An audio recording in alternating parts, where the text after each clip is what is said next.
영어라서 후회한 것들이 있는데 그래도 다녔으면 조금은 낫지 않았을까? 라는 생각이 들어요. 그렇게까지 의미가 있던 건 아니었거든요. 첫 번째는 영어입니다. 영어를 조금 더 잘했다면 일을 훨씬 더 빨리 구할 수 있지 않았을까? 라는 생각이 항상 들어요. 인도 사람들이 영어를 잘하잖아요. 그래서 어딜 가나 인도 사람들이 다 있어요. 우리가 찾고 있는 그런 흔한 서비스직 있잖아요. 하우스키핑이 될 수도 있고 마트도 있고 워홀러들이 흔히 하고자 하는 그런 직종에 인도 사람들이 정말 많거든요. 저는 그럴 수밖에 없는 이유가 영어라고 생각합니다. 그래도 영어 학원이라도 다녔으면 조금은 낫지 않았을까? 라는 생각이 들어요. 사실 저도 워킹홀리데이 오기 전에 영어 공부를 하고 오려고 계속 생각은 했었거든요. 근데 안 한 것 뿐이지. 근데 안 했던 이유가 한국에서 쓸 일이 없으니까 공부를 자꾸 안 하는 거예요. 뭐 유튜브 보고 배운다, 뭐 학원에 갈까 말까 어쩌네 저쩌네 했는데 결국에 똑바로 한 게 하나도 없고 그냥 그 상태로 왔죠. 그래서 그때에 비하면은 제가 어떻게든 제 의사 표현을 하려고 하는 그런 의지 자체는 늘어났지만 그렇다고 말을 더 잘하게 되거나 어휘력이 더 올라가거나 그런 건 하나도 없어요. 지금까지는. 공부가 필요하다는 걸 정말 많이 느끼고 이왕이면은 여러분들은 오시기 전에 영어 공부를 많이 해두셨으면 좋겠습니다. 두 번째, 좀 더 빨리 올걸? 이라는 생각이 들었어요. 제가 저번 영상에서도 말씀을 드렸지만 제가 오기 전에 비자를 받고 나서 한 3개월 정도 고민을 했거든요. 갈까 말까 그냥 속으로 저지를 하고 있었던 거지 그렇게까지 의미가 있던 건 아니었거든요. 아마 다른 분들도 그러실걸요? 진짜 생각을 한번 해보시면 그 고민하는 시간 동안에 해결되는 게 뭔가 없다면 그냥 오는 게 더 빠를 수도 있어요. 왜냐면 시간은 계속 흐르고 있고 어쨌든 뭐라도 결정을 하는 게 낫다라는 게 저의 결론입니다. 막차 타신 분들도 되게 고민이 많으시죠. 뭐 그때 가면 너무 늦지 않냐 어쩌냐 뭐 되게 많은데 여기는 하나도 신경 안 써요. 그 누가 너한테 너 몇 살이야? 뭐 하고 왔어? 뭐 이렇게 캐묻는 사람들도 별로 없고 남의 인생에 별로 관심이 없어요. 그냥 자기 인생 자기가 알아서 잘 살면 돼요. 근데 생각해보니까 제가 같이 잘 노는 외국인 친구들 무리가 있거든요. 그 친구들 나이대를 생각해봤더니 제가 제일 어린 편이고 그 다음에 제가 26, 32, 36? 뭐 그랬던 것 같아요. 근데 뭐 그 친구들 나이를 신경 쓰면서 뭐 하다 왔냐 어쨌냐 뭐 하나도 물어본 게 없네요. 생각해보니까 그냥 생각 들면 하세요.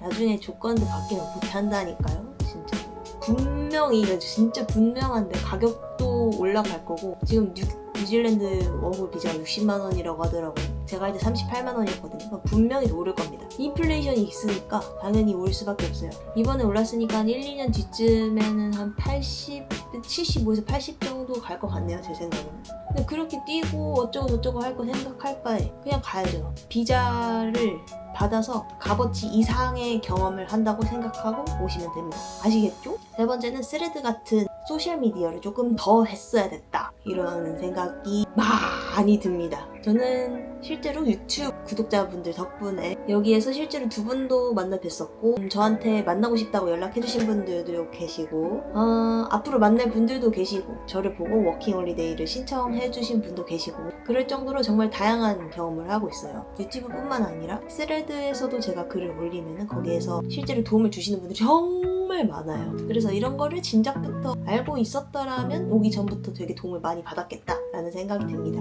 보통은 우리가 워킹홀리데이 오기 전에 이런 루트를 밟죠. 유튜브에다가 뭐 검색해가지고 워킹홀리데이 뭐 워홀 어쩌고저쩌고 하는 거 뭐 그런 거 찾아봐가지고 오고 그 다음에 네이버 블로그 엄청 많이 보죠. 물론 그런 정보성인 것도 좋지만 사실 우리가 알고 싶은 거는 그 사람들이 실제로 가서 잘 사냐 괜찮냐 그러니까 괜찮냐를 물어보고 싶은 거잖아요. 그런 거를 스레드 같은 플랫폼에서 정말 많이 알 수 있습니다. 저로 예를 들자면 저는 12월 첫째 주부터 스레드를 시작해서 지금 2월 달이 되었죠. 2개월 정도 됐는데 거기서 활동을 하면서 팔로워를 한 750명 정도 모았고 엄청나게 많은 지역에 살고 계시는 분들이랑 매일같이 연락을 하고 있어요. 만약에 제가 소셜미디어를 안 했다면 그럴 일이 없었겠죠. 그냥 지나고 나서 보니까 제가 유명해져야겠더라고요. 그 유명해진다는 게 진짜 인플루언서가 될 거야 이런 의미가 아니고 내가 어떤 거를 하고 싶어 하는지 분명하게 사람들에게 얘기를 해야 된다는 거예요. 이해하셨나요?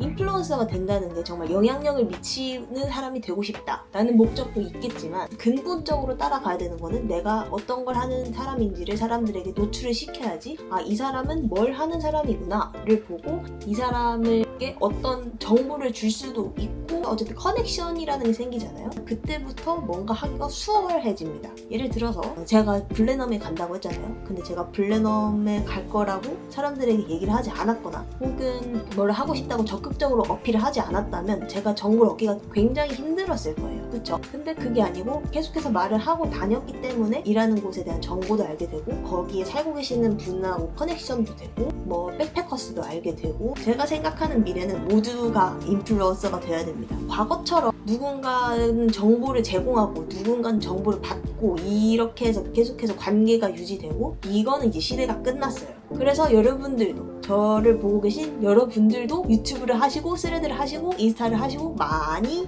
하셨으면 좋겠습니다. 다음 요리를 좀 배워둘 걸 이라고 생각하는 건데요. 언제부터 요리를 하기 시작했냐면 코로나 때 외식을 못 하잖아요. 그래서 진짜 이거는 안 해먹으면 죽겠다라고 생각을 해서 그때부터 조금씩 이제 하다가 자취생 그 계란찜부터 하는 걸 시작을 했었죠. 근데 뭐 이랬거나 저랬거나 하면서 회사 생활 하니까 출퇴근하다가 지쳐서 그냥 빨리 조리되는 음식 찾고 뭐 배달 음식도 시켜 먹고 별별 걸 다 했죠. 근데 제가 제일 많이 했던 건 맨날 빨리 조리되는 것만 하려고 했었거든요. 여기 와서 보니까 여기서 사람들은 요리를 하면서 그 시간을 즐기고 뭔가 남한테 요리를 해주면서 행복을 느끼고 그런 시간들이 많더라고요. 근데 이제 저도 여기에서 친구들을 만나다 보니까 그 친구들한테 한국 음식을 대접하고 싶은데 제가 한국 음식을 할 줄 모르는 거죠. 왜냐면 먹어보기만 했으니까.